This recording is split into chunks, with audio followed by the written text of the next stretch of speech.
Commander Zektar stood on the observation deck of his flagship, watching the smoke rise from the human settlement below. The plasma bombardment had been swift and decisive, reducing their largest military installation to ash and twisted metal. His 4 eyes gleamed with satisfaction as he activated his communication array. High Command. This is Commander Zektar of the 47th Subjugation Fleet. Earth's resistance has been crushed. I declare total victory over the human species. The planet is now ready for colonization. The response crackled through his translator. Excellent work, Commander. Expected timeline for full pacification? 72 standard cycles maximum. These humans showed initial promise, but they lack the coordination and technology for sustained resistance. My ground forces report 0 organized opposition remaining. Zektar's confidence wasn't unfounded. The Vakthari Empire had conquered 17 worlds using the same strategy. Overwhelming orbital bombardment followed by swift ground occupation. The humans had fought fiercely at first, their primitive kinetic weapons causing unexpected casualties among his troops. But once their command structure collapsed, they scattered like prey animals. His ground commander, General Thrak, materialized as a hologram before him. Sir, we've established control points in all major population centers. The remaining humans flee at our approach. Some groups have retreated to their forest regions, but our thermal scanners detect no significant concentrations. Excellent. Deploy the occupation force according to standard protocol. Station guard units at resource extraction points and begin Phase 2 operations. Zektar dismissed the hologram and retired to his quarters, already composing his promotion request. The first sign of trouble came 18 hours later. Commander! The communications officer's voice carried an edge of panic. Guard Post 7 has gone silent. We lost contact during their scheduled check-in. Zektar's mandibles clicked in annoyance. Technical malfunction, most likely. Dispatch a maintenance team. But when the maintenance team arrived at Guard Post 7, they found only empty armor and weapons scattered across the ground. 24 Vakthari soldiers had simply vanished. No bodies, no blood, no signs of struggle. The automated defenses remained intact and showed no record of being triggered. Within 6 hours, 3 more posts reported similar disappearances. 47 soldiers gone without explanation. Impossible, Zektar hissed, studying the reports. Our armor contains vital sign monitors. If the soldiers died, we would have detected it. If they were captured, the transmitters would still function. General Thrak's image flickered with interference. Sir, the troops are becoming unsettled. They report strange sounds in the forest at night. Movement in the shadows, but our scanners show nothing. Superstitious nonsense. Double the patrols and activate full-spectrum surveillance. The surveillance revealed nothing, but the disappearances accelerated. By the 3rd day, over 200 Vakthari had vanished. The pattern was always the same. Soldiers on routine patrol or guard duty would simply cease to exist. Their equipment remained, but they were gone as if they had never been there at all. Zektar ordered his troops to remain in groups of never less than 50, all equipped with emergency beacons and constant video feeds. It made no difference. Entire platoons would go quiet mid-sentence, their feeds cutting to static before showing empty positions moments later. The breaking point came on the 4th night.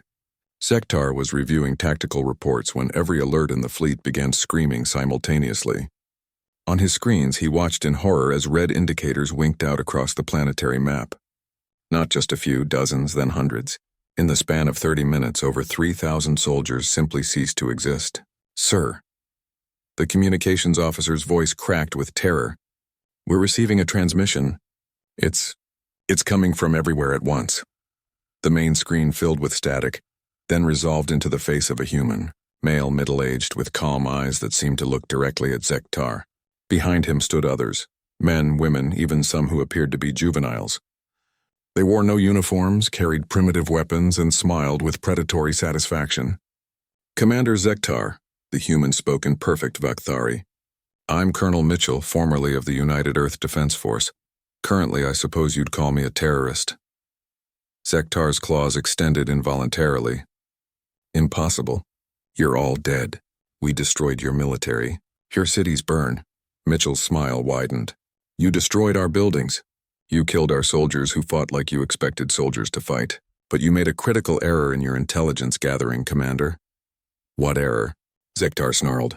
You studied our military. You analyzed our weapons, our tactics, our command structure. But you never bothered to learn about our history. Mitchell gestured to the people behind him.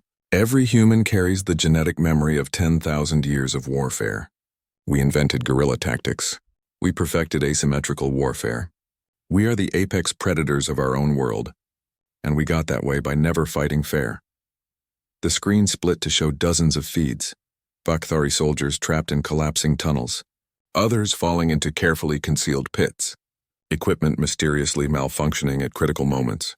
But most terrifying of all were the soldiers who simply walked into the darkness and disappeared, their expressions vacant and peaceful.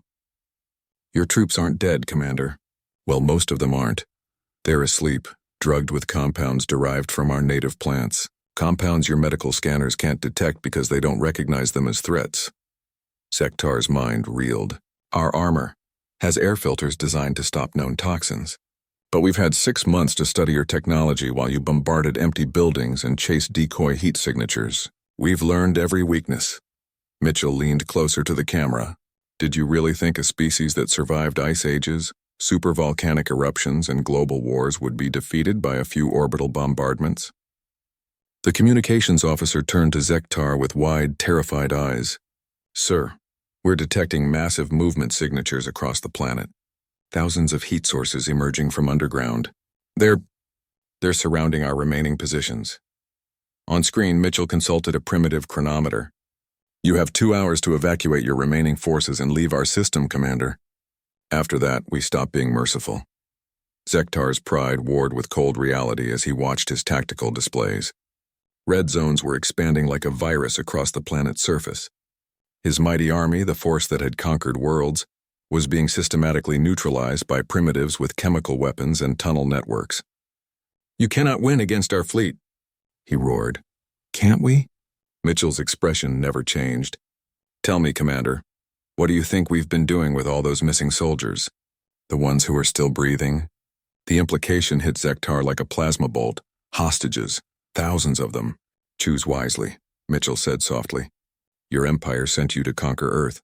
But Earth doesn't get conquered, Commander. It conquers back. The transmission ended, leaving Zektar staring at his reflection in the blank screen. Around him, his bridge crew waited in silence as their mighty invasion force crumbled into nothing, defeated not by superior technology or overwhelming force, but by the simple, terrifying truth that some prey animals were actually predators in disguise.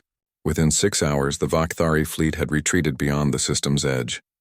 The humans kept their prisoners for exactly 1 year before returning them, along with detailed intelligence about 17 other conquered worlds that had been secretly preparing their own resistance movements. The Vakthari Empire never attempted to invade another world. They had learned the hard way that sometimes victory declarations are premature, and in the Forest of Earth, Colonel Mitchell and his guerrillas returned to their hidden tunnels, already preparing for the next fool who might mistake humanity's cities for humanity itself.